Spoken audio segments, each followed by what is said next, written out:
गुरु बाबा के चरणों में नमन करते हुए सभी साथियों को सत्संग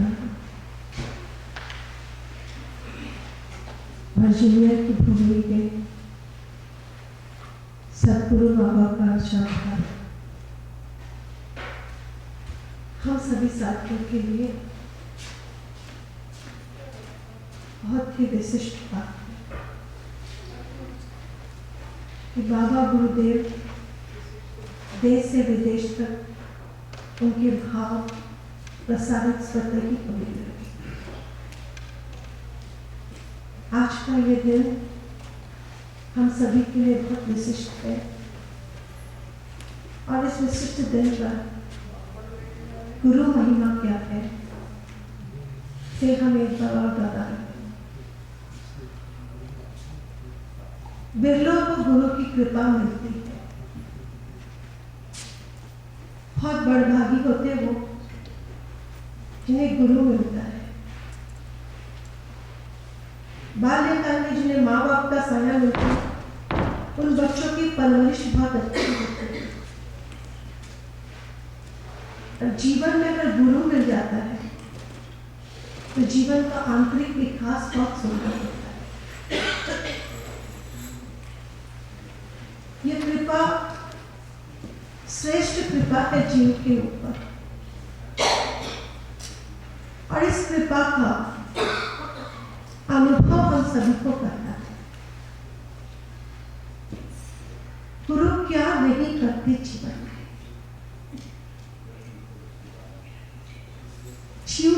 जीव के जीवन में अगर गुरुवाणी की बरसात होती है और मन उस बरसात से भीगता है, तो देखते हैं पतझड़ जैसे विचार झड़ जाते हैं, पीले पत्ते जैसे झड़ जाते हैं, जैसे निरर्थक बातें, निरर्थक सोच स्वयं ही झड़ जाती है। खुद ब खुद गुरुवाणी से नए नए विचार, नए नए भाव का संचार होने लगता है। मन धीरे धीरे परमात्मा की ओर अग्रसर होता जाता है, सुंदर विचारों से सजता जाता है। व्यक्ति खुद प्रयत्न और प्रयास से अपना जीवन नहीं सजा पाता, जितना गुरु आंगन में बैठ के खेलते खेलते सहजता से मन सज जाता है। जैसे जैसे विचार सजते जाते हैं, वैसे वैसे दृष्टिकोण भी बदलता जाता है। दुनिया हमारी बड़ी होने लगती है, सुंदरता का एक जीवन हमारे जीवन में उतरता है। गुरु कहते हैं जीवन में जीवन छुपा, उस जीवन को खोजो। वह जीवन हम खुद ब खुद नहीं खोज पाते। कोई सोचता अध्ययन से खोज ले, कोई सोचता कर्म से खोज ले, कोई सोचता प्रेम से खोज ले, कोई सोचता भाव से खोज ले। कैसे खोजे जीवन में जो जीवन छुपा। मुझे इस पर एक कहानी याद आ रही है। एक बार घनघोर बरसात हो रही थी, कर्म भी चल रहा है, प्रेम भी चल रहा है, ज्ञान भी चल रहा है और भाव भी चल रहा है। चारों साथी चल रहे हैं। कर्म सोचता है मैं नहीं तो भक्ति दुर्लभ, ज्ञान सोचता है मैं नहीं तो भक्ति दुर्लभ, ऐसा कि प्रेम भी सोचता है, भाव। चारों अपने अपने मन में अपनी अपनी पात्रता के अनुसार सोचते हैं कि वही श्रेष्ठ है। ऐसे में देखते हैं अचानक तूफान आती है और बहुत जोरों से बारिश बरसती है और चारों जन हाथ पकड़ के दौड़ते हैं और एक शिव के मंदिर में एक छाया, शिव के मंदिर में पहुंचते जहाँ देखते हैं सिर्फ शिव जी के ऊपर ही शेड बनी हुई है। तो चारों हाथ पकड़ के मूर्ति को पकड़ लेते हैं। जैसे ही चारों ने आपस में हाथ पकड़ा और शिवलिंग को घेरा, वैसे ही शिव जी प्रकट हो गए। तो चारों के चारों सोचते हैं कि अरे मैं इतने दिनों से कर्म से परमात्मा को भज रहा था, मुझे ही नहीं मिले। प्रेम भी सोचता है, भाव भी सोचता है, ज्ञान भी सोचता है। तब सत्य रूपी शिव जी कहते हैं जब तक चारों का संगम नहीं होता तब तक मैं प्रकट नहीं होता। प्रवचन का मुख्य विषय अब यहीं से शुरू होता है कि जब तक चारों का संगम नहीं तब तक सत्य का उजागर नहीं होता। कर्म करने वाले व्यक्ति सोचते हैं कि सिर्फ कर्म से ही परमात्मा को प्राप्त कर सकते। कर्म भी करना है, शरीर मिला है तो कर्म भी करना है, मस्तिष्क मिला है तो ज्ञान भी लेना है, और हृदय मिला है तो प्रेम भी करना है। और भाव के योगी के दर पे तो हम बैठे ही हैं।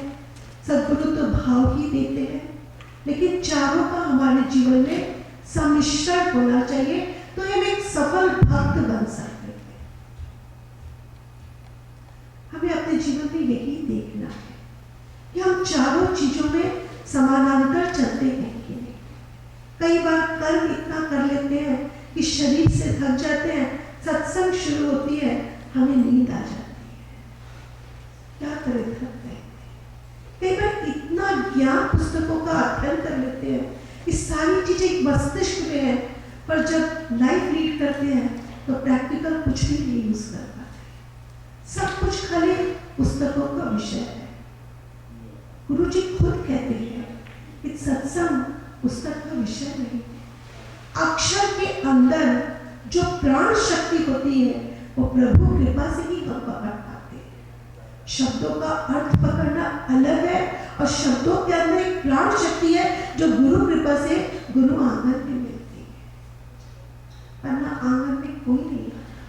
सब अपने घर में ही धर्म ग्रंथ पढ़ लेते और पंडित बन जाते। ढाई अक्षर प्रेम का कौन सीखने आता? बिना प्रेम के नीचे नहीं नटवर नंद किशोर। अभी हमने भजन भी सुना कि बाबा को भोग भी लगाया, फूल भी चढ़ाया, लेकिन वो नहीं रीझे। रीझे कब? जब उनको प्रेम से याद। ये प्रेम हमारे अंदर भूलेगा कैसे? जब हम रस, इस वातावरण का रस लेंगे, 13 साल के रस में हम भीगेंगे, हमारी पूरी इंद्रियां भीगेगी, पूरी कर्मेंद्रियां भीगेगी, पूरी ज्ञानेंद्रियां भीगेगी, हम पूरे भीगेंगे तभी तो हम रसपूर्ण होंगे। देखिए, आप लोग एक साड़ी अगर डाई करते हैं तो उसको पूर्ण रंग में भिगाते हैं। जो कोना नहीं भीगता उस कोने में रंग नहीं चढ़ता। ठीक वैसे पूर्णता से भीगने का एक अलग आनंद है कि हम जो सुन रहे हैं, सुनने में हमें सुनना है कि सुनते सुनते हम वो सुन ले जो सद्गुरु हमें सुनाना चाहते। प्रार्थना हमें यही करनी है, हम ऐसा देखें कि देखते देखते वो दिख जाए जिसको देखना है, और सुनने में वो सुन ले जो हमें सुनना है। हम शब्दों को दोहराते हैं, पंक्तियों को दोहराते हैं, पर उस पंक्ति के उस मर्म को नहीं जी पाते जिसको जीने के बाद शब्द छूट जाते हैं, शक्ति रह जाती है, मर्म रह जाता है, गुरु का प्यार है।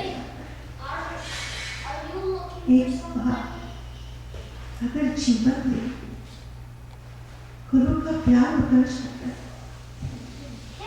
तो ये आंगन अपना लगता है। इस आंगन की हर चीज में अपना अंग प्रत्यंग लगती है। हर चीज हमसे बंधी होती है क्योंकि हम इष्ट से बंधे होते हैं, और यहाँ की हर चीजों से हमारा मन अपने आप बंध जाता है। गुरु दरबार में ही आकर महसूस हुआ कि कुछ भी पराया नहीं है, सब कुछ अपना है। कल तक जो पराया था वो दृष्टि दोष था, जो अपना है वो सब तेरी कृपा के बल पर है कि सबको ये मन अपना पाया। ये सब चीजें मेरी अपनी है, ये मेरे ही अंग प्रत्यंग है। अगर कोई किसी चीज का दुर्व्यवहार करता है तो दिल को ठेस पहुंचती है कि सही है, ये पात्र भी परमात्मा से जुड़ा है। ये भक्ति अभी सतही स्तर की है, तभी यहाँ की हर चीजों के प्रति आदर, सम्मान और सत्कार। गुरु हमें पाषाण से जीवन को छू कर एक नई जागृति देते, एक नई दिशा देते। मन तो सभी का गंदा रहता है, पर इसे धोना कौन सिखाता है? सदगुरु की वाणी की तो ज्योति है, इसमें कोमलता कौन लाता है? उसकी कृपा ही तो लाती है, उसकी दया ही तो हमें हाथ पकड़कर चलाती है। वही तो हमसे कहता है, मैं हूं ना, मैं हूं तेरे साथ, तू क्यों डरता है? अज्ञात शक्ति के साथ चलना और अज्ञात में चलना जीव के लिए कितना नामुमकिन है। असफल जीवन तो चलना ही नहीं चाहता परमात्मा के साथ, लेकिन उसकी कृपा होती है तो ही हम इस और आ पाते हैं, उसके दरबार में बैठ पाते हैं, उसकी वाणी का श्रवण कर पाते हैं। विशिष्ट कृपा होती है, चिंतन मनन मिलता है, मन इस और अग्रसर होता है, और जीव जानना चाहता है कि मुझ में ये छुपा मेरा परमात्मा, उसे मैं कैसे पाऊं। मेरे सदगुरु की बहुत बड़ी देन है कि उन्होंने हमें भटकने नहीं दिया, सब सीधा मार्ग पकड़ाया कि तेरा साई तुझ में है, जाग सके तो जाग, तुझ में मैं छुपा हूं, कैसे जानूं कैसे पहचानूं। गुरु जी कहते हैं बस लक्ष्य पर ध्यान रख, तेरा ऑब्जर्वेशन सही होना चाहिए, जो देख रहा उसको सही तरह से देखेगा तो तू परमात्मा के बहुत करीब पहुंच जाए। मुझे एक और छोटी सी कहानी याद आ रही है जो हमारे जीवन में बहुत काम आती है। एक बार एक इंटरव्यू के लिए सब लोग जाते हैं और इंटरव्यू लेने वाले कहते हैं कि बहुत ज़्यादा भीड़ है, 400-500 लोग हैं, आप लोग एक काम कीजिए, बाहर पूरी व्यवस्था है, बहुत सारे बॉल रखे हुए हैं, आप लोग सब खेलिए, बास्केटबॉल, वॉलीबॉल, फुटबॉल, बैटबॉल, जिसको जो खेलना वो खेलिए और जब घंटी बजेगी तब इंटरव्यू लिया जाएगा। खान पान की भी व्यवस्था है, जिम को भोजन भी मिल गया और खेलने को भी मिल गया और सब तल्लीन होकर खेलने लग गए। उसी बीच में एक जन उठकर अंदर चला जाता है इंटरव्यू के लिए और सिलेक्ट हो जाता है। सभी के अंदर हलचल हो जाती है कि क्या बात है, ये कैसे ऊपर चला गया, इंटरव्यू दे दिया और सिलेक्ट हो गया, घंटी तो बजी नहीं थी। उस मैदान की हर बॉल में लिखा हुआ था, खेलते खेलते थक जाओ तो भीतर आ जाना। ये तीक्ष्णता जिसके पास थी वो पहुंच गया। वैसे कि सत्संग करते करते अगर हमारे पास तीक्ष्णता होगी तो भाव हमारे अंदर इस कदर उतरेगा कि हम स्वतः उसके पास पहुंच जाएंगे। भारी भजन, भारी पूजा, भारी अगर जीवन रहा तो जीवन बाहरी व्यतीत हो जाएगा। हर कर्म के मर्म को पकड़कर हमें आगे बढ़ना है। माला भी पहनाते हैं तो क्यों पहनाते हैं, आरती भी करते हैं तो क्यों करते हैं, जल भी छिड़कते हैं तो क्यों छिड़कते हैं, और इसके बाद प्रसाद भी लगाते हैं तो क्यों करते हैं, और सत्संग में अगर भजन है, प्रवचन है, वाणी है और उसके बाद अगर कुछ है तो इन सब के बाद भी जो बचता है वो क्या है जो हमें बाकी 20 घंटे में अनुभव करना है। अगर हम ऐसा अनुभव न करें तो उस सत्य को ठीक से पकड़ नहीं पाएंगे, उस तार से हमारा मन जोड़ नहीं पाएंगे जो पल पर हमारे जीवन को बदलता है। क्योंकि हम ग्रस्त के प्राणी हैं, ग्रस्त में रहकर हमें भक्ति करनी, ग्रस्त में रहकर भक्ति, गुरु जी कहते हैं बहुत विशिष्ट भक्ति,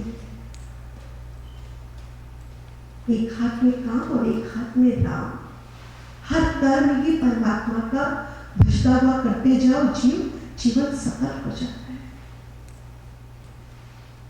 बस हमें अपने जीवन में इस तरह की सतर्कता की भक्ति करनी है। कोई भी वेग में बहते हुए हमें समझना है कि कोई भी चीज हमें नहीं पहुंचाएगी, कोई भी वस्तु हमें नहीं पहुंचाने वाली, कोई भी कर्म हमें नहीं पहुंचाने वाला। पहुंचना तो तब है जब हम सबसे ऊपर उठ सके, सब चीजों से मन ऊपर उठ सके। कुछ नहीं मिल रहा है तो भी मन उतना ही खुश है, उतना ही आनंदित है। सानिध्य मिल रहा है, उसका साथ बैठे हैं, उसके दर्शन कर रहे हैं। गुरु जी का एक विशिष्ट भाव है कि भक्त वही जो मेरे पास आकर मौन से बैठे और मौन से सब कुछ ले जाए, न मुझे बोलने के लिए बातें करे, न खुद कुछ बोले, बस आंखों में सब कुछ ले ले। और सच में ही जब हम परमात्मा की आंखों में लगातार देखते हैं तो हम देखते हैं कि मन कितना शांत है, कोई विचार नहीं है, कोई आवश्यकता नहीं है। उस पल के जीवन को अगर हम अपने जीवन में ठहरा पाए तो जीवन बहुत सुगम और सुंदर बनता है। और हम लोग जितनी देर उसकी छत्र छाया में रहते हैं उतनी देर तो उस जैसे रहते हैं, उसके बाद उस जैसे नहीं रह पाते। इसलिए सद्गुरु से प्रार्थना करते हैं कि जीवन हमारा तुम्हारे चरणों में समर्पित हो, तुम जैसा चाहो वैसा बनाओ और इस जीवन में भी वो भाव दो कि भाव में हम ठहर पाए, सार सार को ग्रहण कर पाए, संसार से ऊपर उठ पाए और जीवन को जिस निगाह से आप देखना सिखाते हो उस निगाह से देख के अपने जीवन को भी आनंद का रूप दे सकते।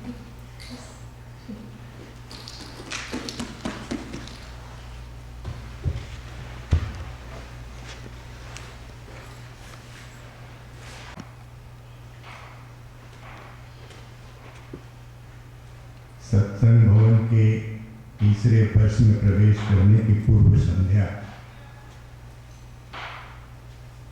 एक प्रार्थना के रूप में कि प्रभु तेरे भाव उजागर हों, इस विज्ञान की दुनिया में प्राणी को कुछ देर विश्राम करने का भी कहीं समय मिले। सब चीज चल रही है, मन चल रहा है, शरीर चल रहा है, हवा चल रही है, ये धरती चल रही है, सभी तो अपनी धुरी में कार्य कर रहे हैं, जीवन भी चल रहा है। विश्राम कहाँ? मन की विचार आते हैं, समाप्त होते हैं, दूसरे आ जाते हैं, प्राणी को विश्राम कहाँ? सत्संग तो विश्राम का स्थान है, शरणागति तो शांति का स्थान है।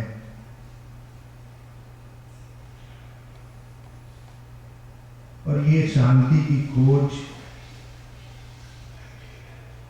मनुष्य अनादिकाल से करते आया है।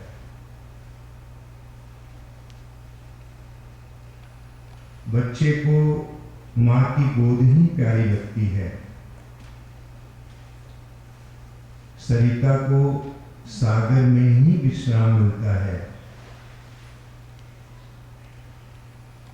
धरती को जल में, जल को वायु में, वायु को प्रकाश में और प्रकाश को आकाश में और आकाश को प्रभु में विश्राम मिलता है। एक मनुष्य ही एक ऐसा उपहार है जो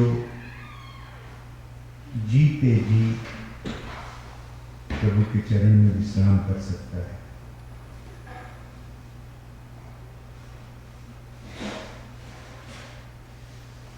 विज्ञान ने हर चीज को लॉजिक, युक्तियां के आधार पर तोल के, समझ के बताना शुरू कर दिया। मनुष्य अपने इंट्यूटिव जीवन को भूल रहा है। मनुष्य अंतःकरण की प्रेरणाओं से और भी दूर जा रहा है और उसके पास सही और गलत का दिशा सिर्फ बुद्धि और मन तक ही ठहर गई है।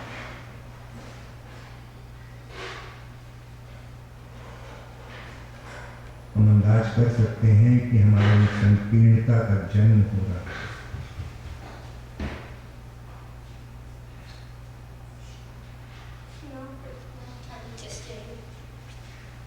इस अमेरिका की भूमि में सतगुरु के भाव,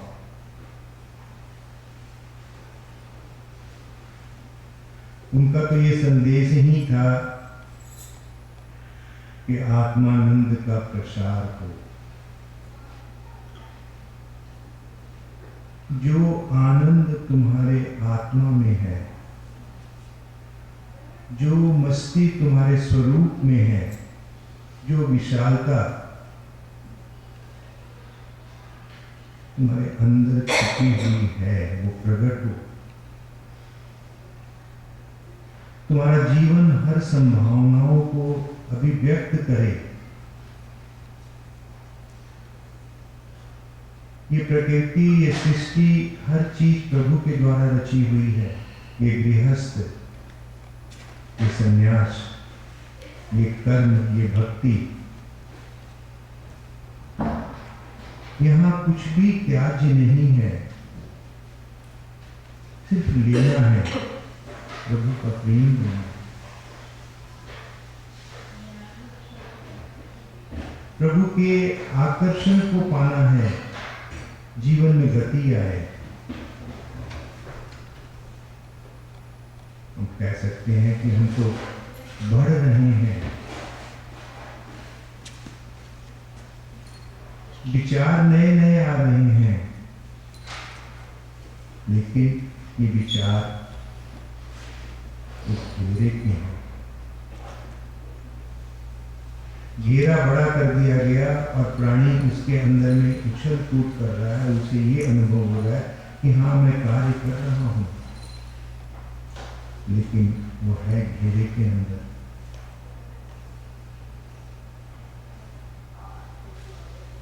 गति आए जीवन में, विचार सुंदर हो, प्रेममय हो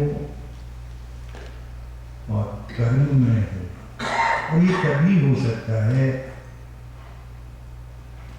जब हमारे अंतःकरण में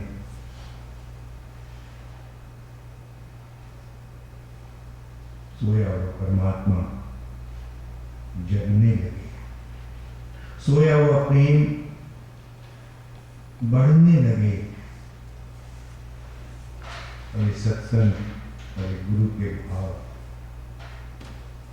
इसीलिए हैं, और ये सदन भी इसीलिए है। गुरुदेव ने कहा है प्रवचन में कि गुरु पूर्ण नहीं जब तक वो एक पूर्ण शिष्य को पूर्ण न कर दे। और फिर गुरु ने तो ये भी कहा कि मैं तुम्हारा गुरु नहीं, मेरी पूजा मत करना, मैं तो तुम्हारा साथी हूं।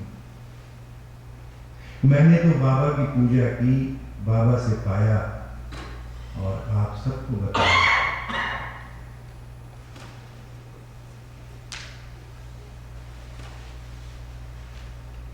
बात हो रही थी,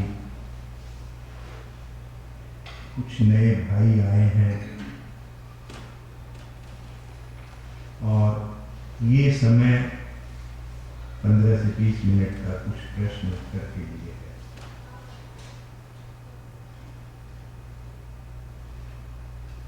मैंने तो 2 शब्द गुरु के बारे में आपके सामने रखे। अब आपके कोई प्रश्न हो तो उसकी बात करें। इसे अजय जी संभालेंगे।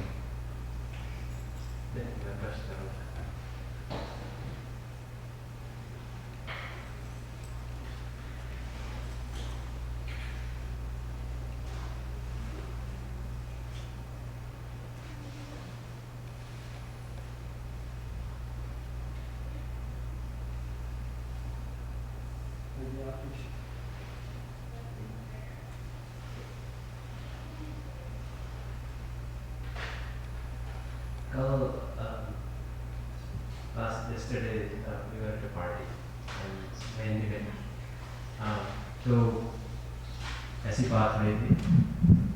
मैंने पूछा किसी से कि हमारे फ्रेंड है, आप आया करो कभी कभी सत्संग में, साल में 2-3 बार भी आ जाओ तो अच्छी बात होगी, हम लोग बिजी होते हैं। तो वो बोले नहीं, आप लोग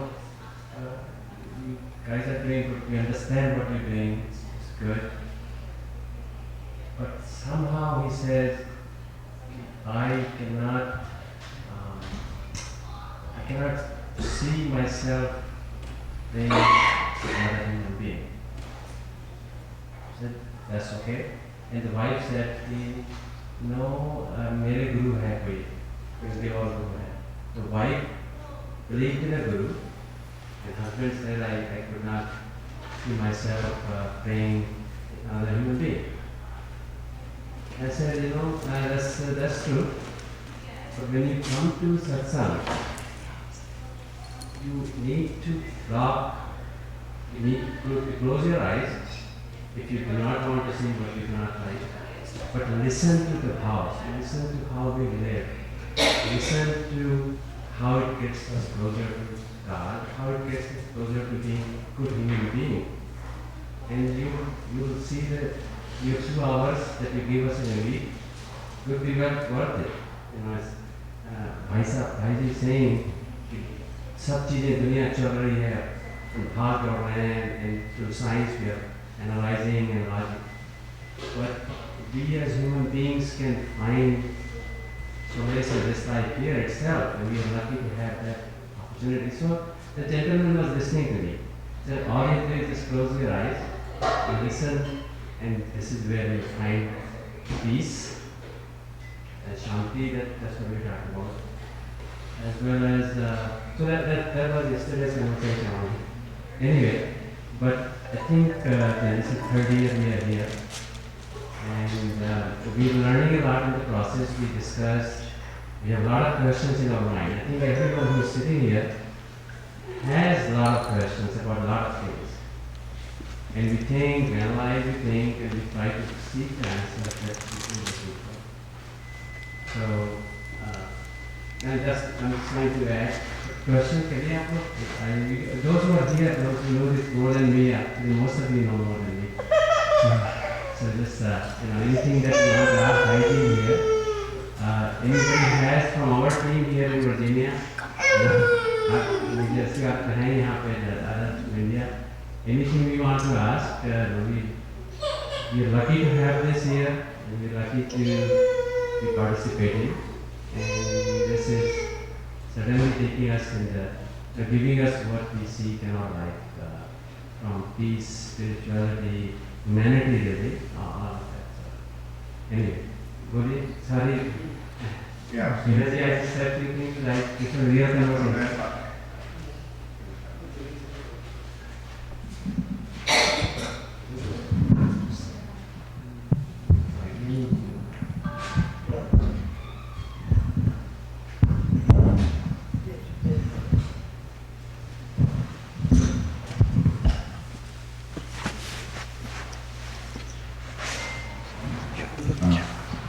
नमस्कार, मेरा नाम गुरुचंद अग्रवाल है।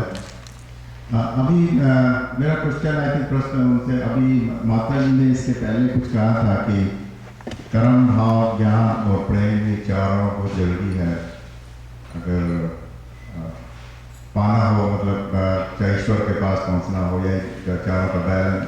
तो मेरा प्रश्न ये है कि ये चारों चीज़ें जो है ना, बहुत ही इनका बैलेंस कैसे होना चाहिए, क्योंकि आदमी सबसे ज़्यादा मेरे ख्याल से लाइफ में कर्म ही करता होगा, मेरा जहाँ तक उम्मीद है। भाव और ज्ञान और प्रेम, ये चारों को कैसे बैलेंस किया जाए ताकि ये चारों एक साथ होकर के आदमी को उठा सके या उन्नत कर सके या बढ़ा सके।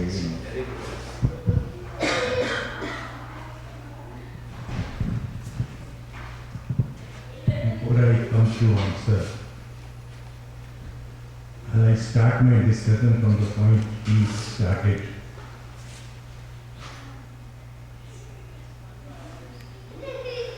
We have created blockade at many levels of our existence. Like somebody is in a room for 5 years, he will not be able to think beyond what is outside. His thought, his boundary will be limited to the room itself. And if he somehow able to create a hole, that hole is circular, he will say, the world beyond the room wall is circular.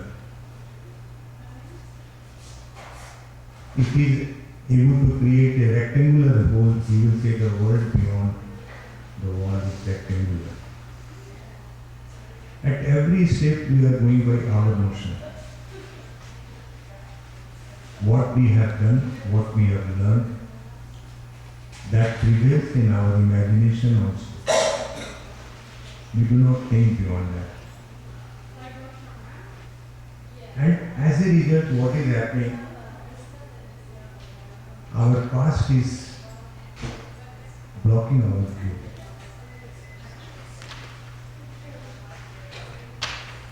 And we find ourselves secure in the areas which are known to us. But the beauty is not in known, beauty is in unknown.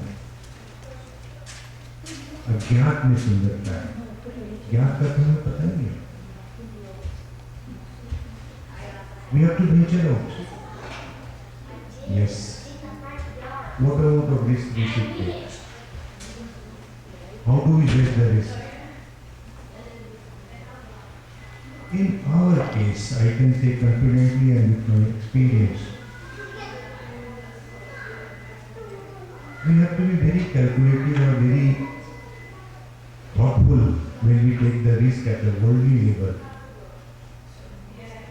But there is no risk because we have developed friendship with our Sadguru. We are only looking for his clear indication, and that itself satisfies us. Yes, go ahead.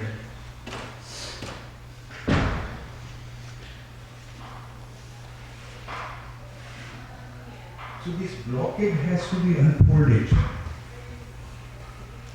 The boundary has to be extended. And it is only the thought, it is only the mental block which unknowingly have been created and are affecting our thought, affecting our life, affecting our action.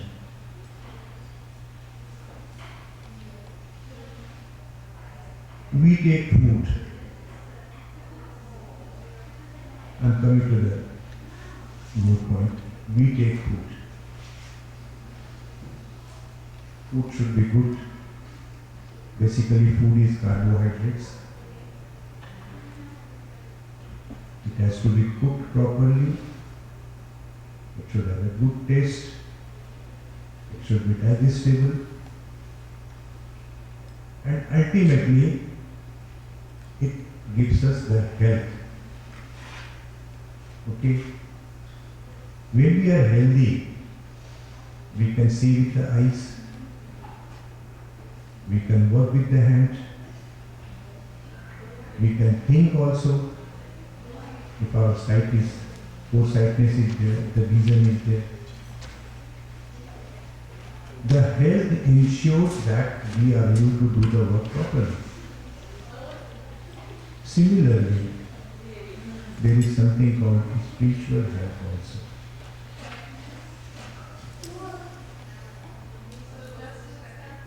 That is spiritual health is what?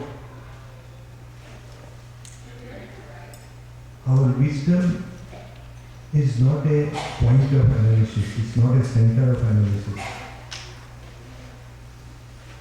Our wisdom, if it is purified, it is Tattvadarshi. By just looking at an object, what the object is, A to Z, the wisdom should be able to perceive more. Our heart should be overflowing with love.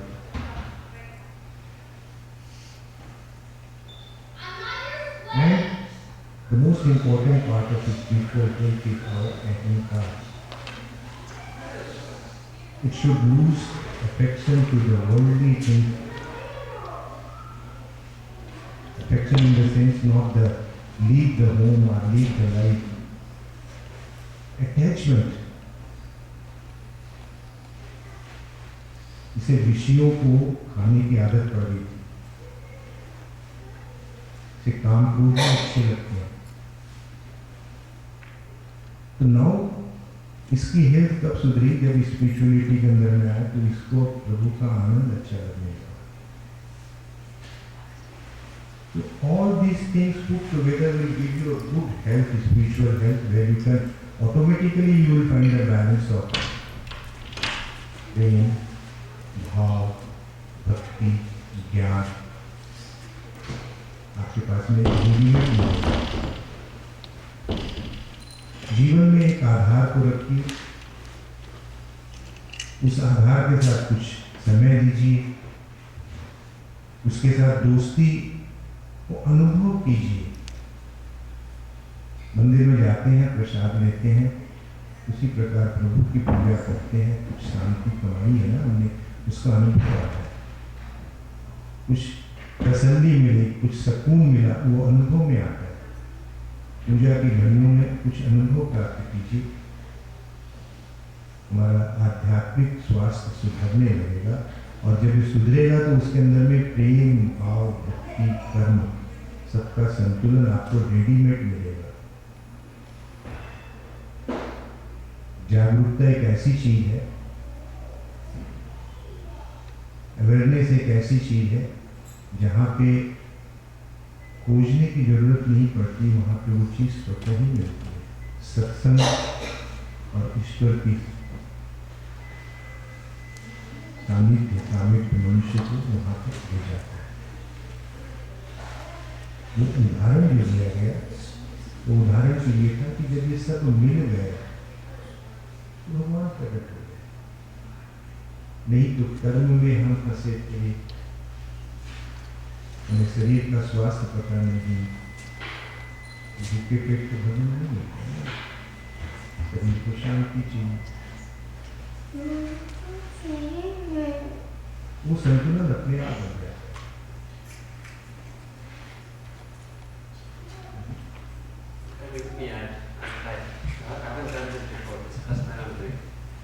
So, आपने कहा भाव, प्रेम, कर्म और ज्ञान, how to balance that. I was just thinking out loud right here. जैसे in a happy marriage, love, care, passion, and companionship. If you want for those things, marriage is in balance and in happiness. In excess of one thing, if you have just the excess of love, but you're not doing, there's no care, no passion, no companionship, it cannot survive in balance हो जाता है। You have जैसे चारों का आपका भाव, भक्ति, प्रेम, they should be in balance. In any kind of curve is excess, in excess, but then obviously you don't have time for other things. So that's what we have to try to keep doing in our life, to keep those four things in balance as much as we can, to make it as strong as we can.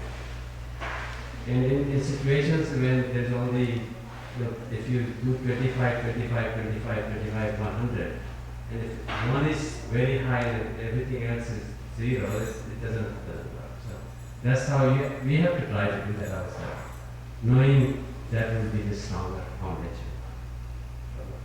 और सत्संग से, आधार से चारों में balance आता है। भाई जी भी Correct. See, when we try, probably to what extent we can go, it is a question mark. But when we leave it to the known friend, able friend, capable friend, you call it God, you call it Sadguru, the chances of getting the balance is rather greater. I started my point, we have no doubt about his loyalty. We have doubt about our loyalty.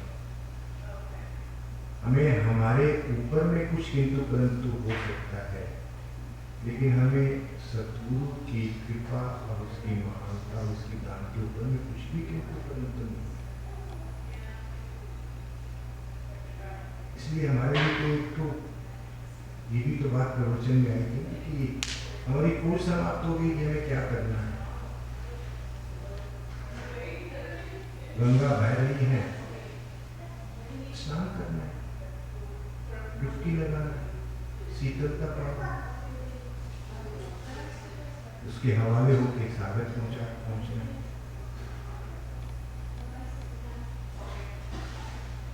मन की भावना जब मजबूत होती है ना, तो बहुत से इफन बट अपने आप ही खत्म हो जाते हैं।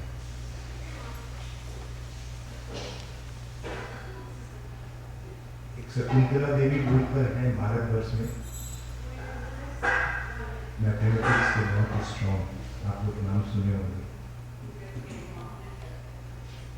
तो उनको 10 to the power 1.3 और एक साथ में 10-15 क्वेश्चन और ट्रिग्नोमेट्री के क्वेश्चन बोर्ड पे लिख रहे हैं और आंसर उनके पास तैयार है।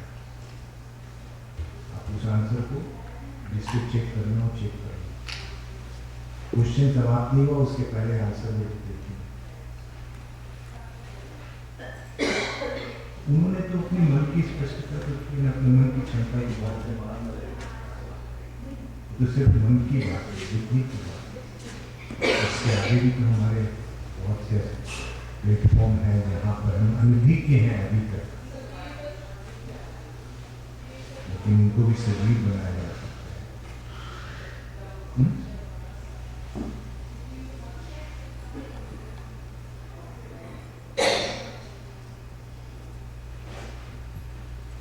भाई ये कई लोग प्रश्न पूछ नहीं रहे हैं, पर सबके मन में ये प्रश्न काफ़ी है। कई लोगों से मैंने सुना, उनके बिहाफ में करता हूँ। जैसे लोगों को शांति चाहिए, सबको स्ट्रेस है, सबको मालूम है कि और वो जगह भी खोज रहे हैं, जाते भी हैं, मंदिर में जाते हैं, लेकिन उनको कोई जैसे एक फार्मूला चाहिए कि मैं ऐसे करूँगा तो मेरे को ऐसे फल मिलेगा। वो सत्संग में आने से पहले हमारा कोई यहाँ कोई स्ट्रक्चर नहीं है, आपका कोई क्या मोटो है, क्या प्रिंसिपल है, क्या बेसिस है, इसके बल पे हम यहाँ पे आए हैं, तो क्या मिलेगा, उनका क्वेश्चन फर्स्ट नहीं है। तो कई बार ये बहुत मुश्किल हो जाता है समझाना कि यहाँ क्या क्या दे सकते हैं, क्या रेडीमेड। लोगों को जैसे मंदिर में जाते हैं तो they have some demand, something they want. सत्संग में भी जब तक उनको लगता है उनको कुछ नहीं मिलेगा तो they don't want to go. तो अपने बहुत सरल भाषा में, बहुत सिंपल वर्ड में क्या दे सकते हैं, क्या बता सकते हैं कि हमारा सत्संग क्या है, कैसे हम इसमें आगे बढ़ सकते हैं, कैसे उनको विश्वास हो, श्रद्धा हो और आगे बढ़े।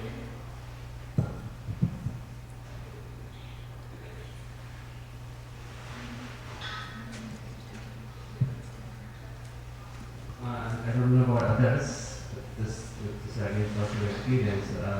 So going back to the 4 things, कर्म, ज्ञान, तो जिंदगी में सबके पास है ही करीब करीब भगवान के लिए ऐसा कोनो प्रेम जनरली है ही। Where satsang brings you is the fourth element, the power part, the power is praying, and that makes you a complete person. You live for life. So that's what satsang gives you back.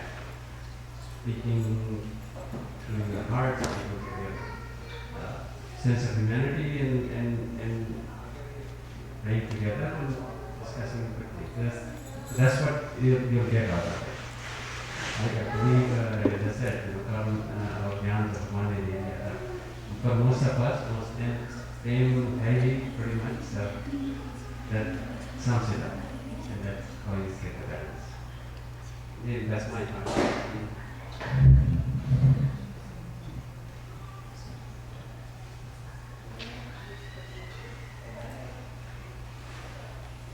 पता नहीं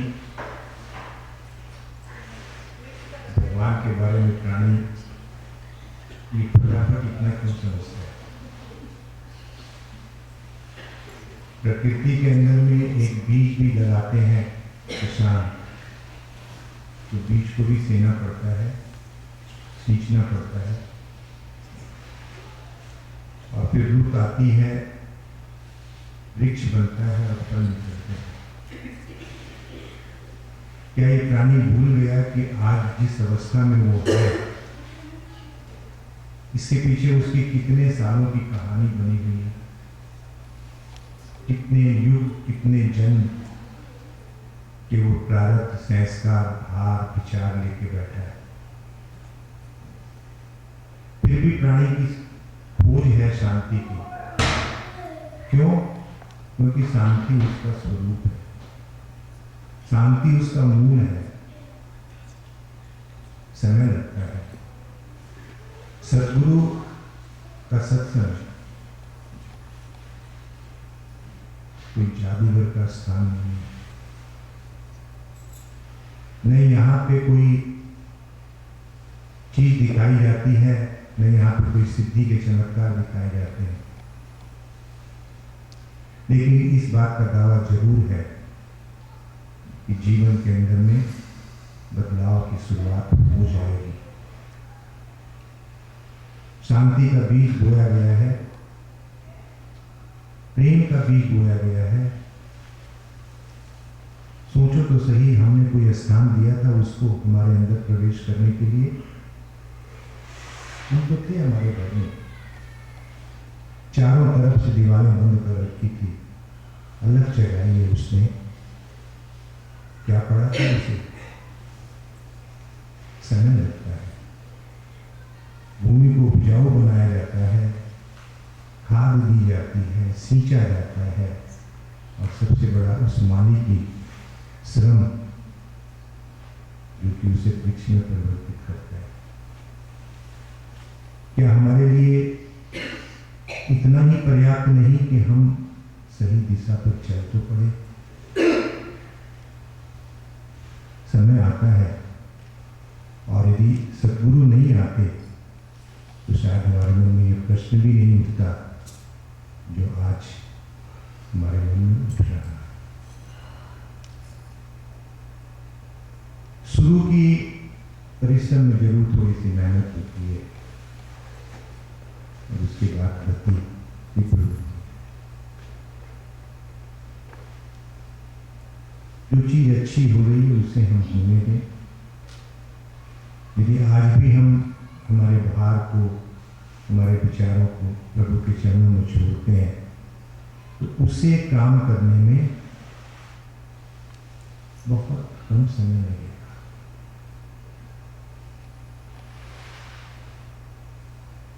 दीपक को बनाना पड़ता है, रुई की बाती बनानी पड़ती है, घी डालना पड़ता है, लेकिन प्रकाश का स्पर्श पाते ही वो तुरंत प्रकट होता है। तैयारियां हैं, इससे तो हमें गुजरना ही पड़ेगा ना।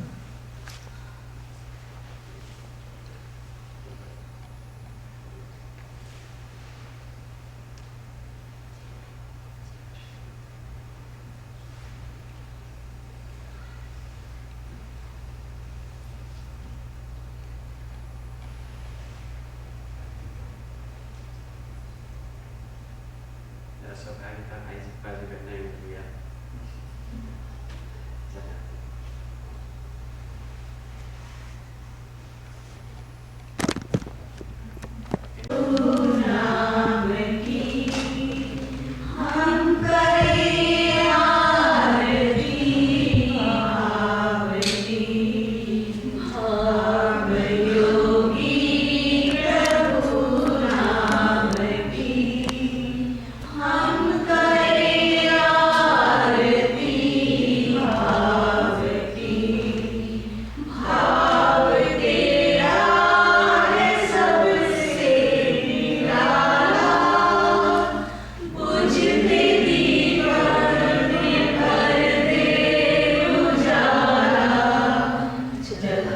ज्योति